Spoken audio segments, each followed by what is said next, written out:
Alors, c'est important. Je pense que dans un premier temps, il faut définir de quoi on veut parler.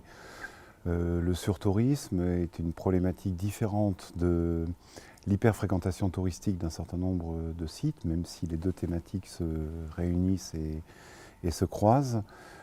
Pour nous, au niveau du parc national de Porquerolles et de Porquerolles, on a travaillé effectivement sur les problèmes de régulation des pics d'hyperfréquentation dans les sites protégés. Voilà. Porquerolles est une île au large de la commune de Yerres, une île qui appartient à la commune de Yerres, et sur laquelle on avait effectivement observé depuis de nombreuses années des pics d'hyperfréquentation qui amenaient effectivement à une saturation de tous les services, depuis des embouteillages sur la route, des saturations des parkings, des problématiques de saturation des restaurants, du nombre de vélos qui étaient loués, qui ne pouvaient plus être disponibles pour d'autres arrivants.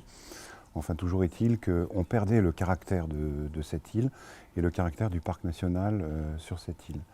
Voilà, donc on a travaillé d'une façon très étroite avec les acteurs économiques, d'abord, donc les commerçants, les restaurateurs, les hôteliers, les habitants de Porquerolles, les associations de Porquerolles, mais aussi bien sûr les collectivités, les élus, les offices du tourisme.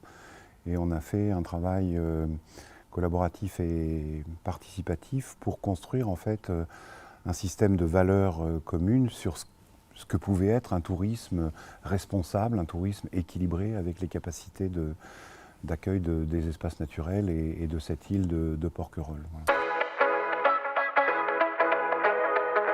Alors, Porquerolles est une île. On a réussi à réduire significativement en fait, ces pics d'hyperfréquentation et surtout peut-être à mieux les répartir sur les différents jours de la semaine et à terme à essayer de mieux répartir ça sur les différentes saisons de l'année.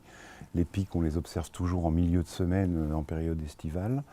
Aujourd'hui, il y a un contingentement et des heures de départ précises, étalées en fait, pour arriver à Porquerolles. Donc la population, les visiteurs se répartissent beaucoup mieux sur l'île. Et c'est intéressant effectivement de voir qu'on a mis en place un système de réservation, des horaires étalés, des couplages avec des bus et des parkings qui sont situés en retrait. Enfin, tout ça apporte une bien meilleure fluidité de la fréquentation. Donc un écrêtage des pics les jours de tension et peut-être une amélioration de la fréquentation touristique sur d'autres jours de la semaine qui étaient creux jusqu'à présent.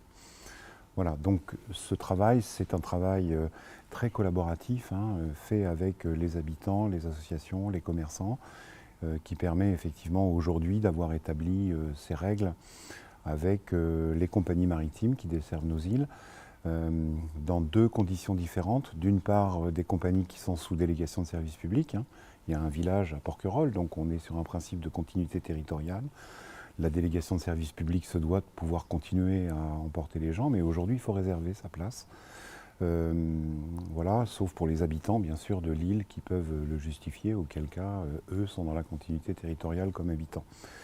On a également, donc, avec les autres compagnies maritimes, élaboré et signé une charte de fréquentation qui définit les conditions dans lesquelles le contingentement se répartit entre les compagnies maritimes.